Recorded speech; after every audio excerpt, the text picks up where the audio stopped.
Thanks for joining us. We had our reporters in Outremont and in Villeray today. We also have stories from Côte-des-Neiges, Saint-Laurent, and Laval.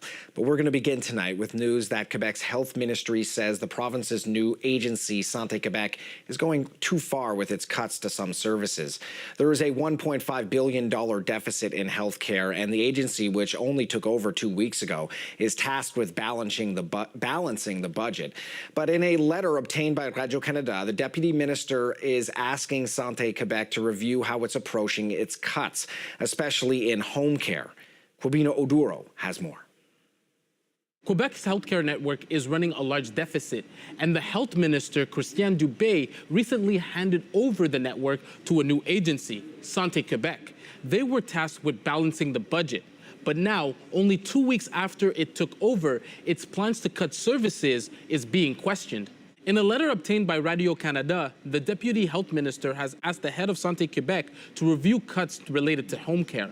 This after advocacy groups warned that cuts to home care would result in a flood of people coming to already overcrowded hospitals. They're going to seek help at places that are possibly less appropriate. They may end up in the emergency room. They may decompensate. Their families, their caregivers may decompensate. It's just, you can't fix a problem by cutting a needed service. In a statement to Radio-Canada, a spokesperson for Santé Québec says the proposed cuts won't affect essential services. But in the letter, the CAQ government says it believes that Santé Québec's approach when it comes to home care goes too far, and that those services are important to maintain. Advocacy groups say the letter is a sign that the government is listening to them. They were starting to feel the pressure, and that's a good thing. To me, what I'm ecstatic about is that for once, the community that works with disabled persons and the community of disabled persons really pulled through together, and we made it happen, and I couldn't be happier. That doesn't mean that the battle is won. The exact extent of the cuts is still unknown.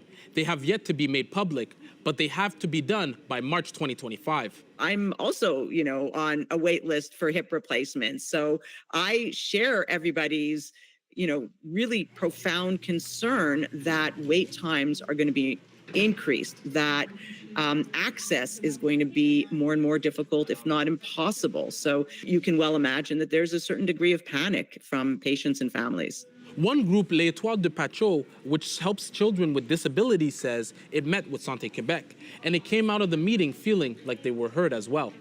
But with $1.5 billion in cuts needed to be made, the hope is the government's warning will make Santé Québec think twice before making more cuts.